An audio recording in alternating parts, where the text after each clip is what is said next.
ఏ సింహద్వారం ఎవరికైనా చూద్దాం మనం ఇప్పుడు ముఖ్యంగా సమాజంలో ఆ పేరుని బట్టి ఈ పేరుని బట్టి ఏ సింహద్వారం పెట్టాలని, లేదంటే మీకు నక్షత్రం బట్టి ఏ సింహద్వారంలో ఉండాలని, లేదంటే రాశిని బట్టి ఇలా రకరకాలుగా మనకు అడుగుతుంటారు.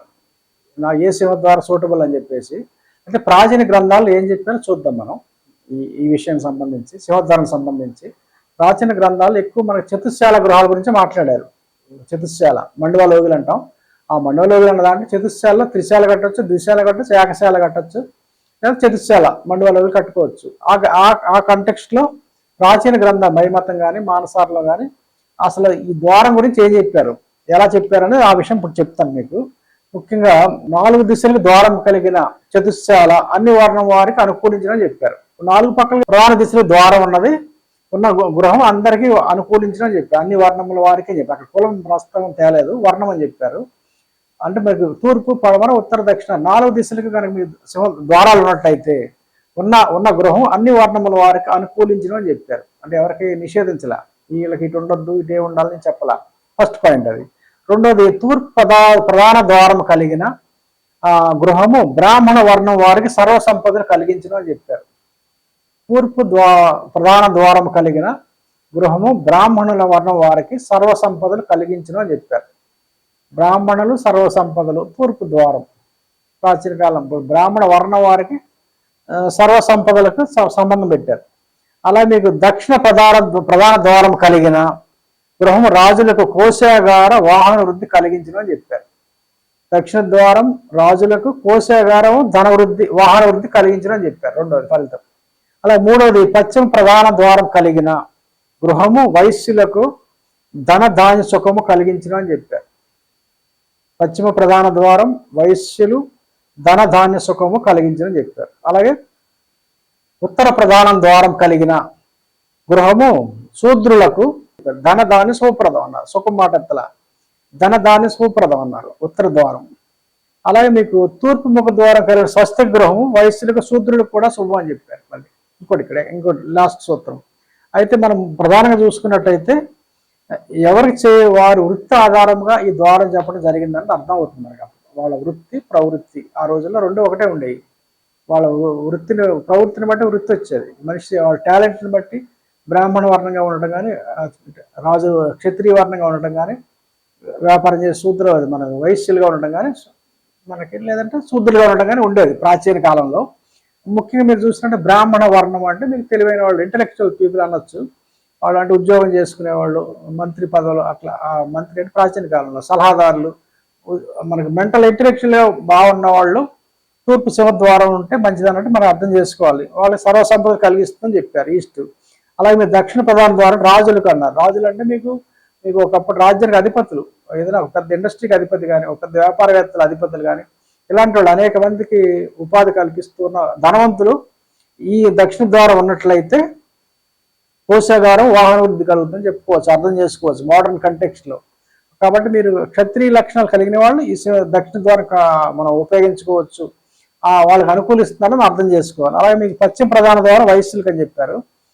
దాన్ని సుఖం కలిగించిన అన్నారు పశ్చిమ సింహద్వారం. పశ్చిమ ద్వారం అంటే మీకు పూర్వకాలం వయస్సులు అంటే మీకు పూర్వం రోజులు వ్యాపారం ఎట్లా ఉండేదంటే మీకు నడుచుకుంటూ వెళ్ళేవారు, బళ్ళు మీద నడుచుకుంటూ వెళ్తా. ఒక చోట షాప్ పెట్టే వ్యాపారం కాదు వీళ్ళు మాట్లాడింది.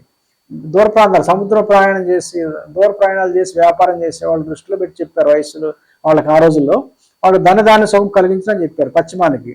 అలాగే ఉత్తర ద్వారం వచ్చేసరికి శూద్రులు కంటే శరీరక శ్రమ చేసి కష్టపడే వాళ్ళకి ధనధాన్య సుఖం అని, అక్కడ శుభప్రదం సుఖం అన్న వీళ్ళకి శుభప్రదం అని చెప్పారు ఉత్తర సింహద్వారం.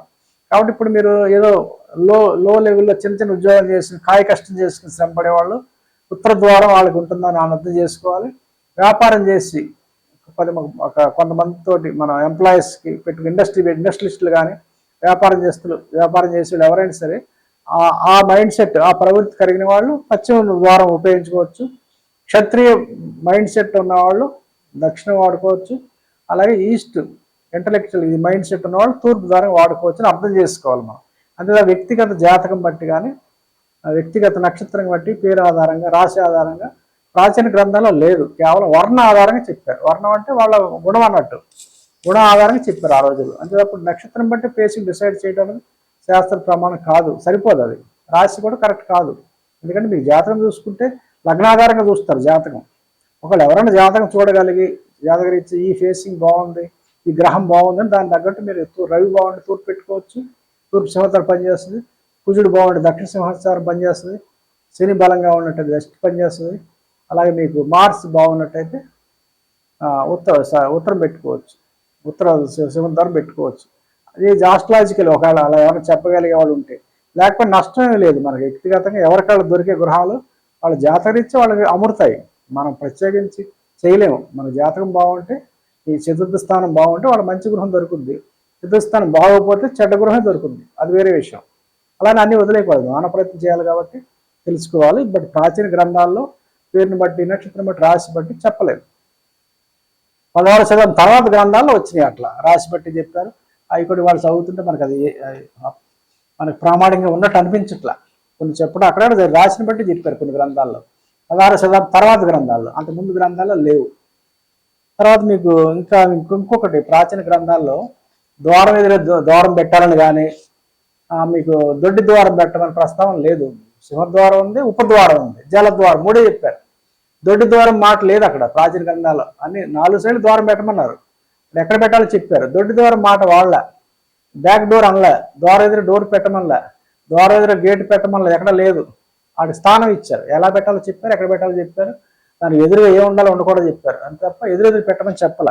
అయితే ఈ మధ్యకాలంలో వచ్చిన ఆచారాలు అనుకుంటున్నాను నేను. అది ఎవరికాళ్ళు మనకు తెలుసుకో, గ్రంథాలు అయితే లేదు. అలాగే ద్వారం ఎదురుగా కిటికీ పెట్టాలని, కొంతమంది ద్వారం ఎదురు కబ్బోర్డు పెట్టాలని, ఏమి లేకపోతే గూడు పెట్టిస్తారు కొంతమంది, గోడ గూడు. అవి ఎక్కడ లేవు, శాస్త్ర ప్రమాణాలు కాదు అవి. అది తెలుసుకుని జాగ్రత్త పడితే మంచిది.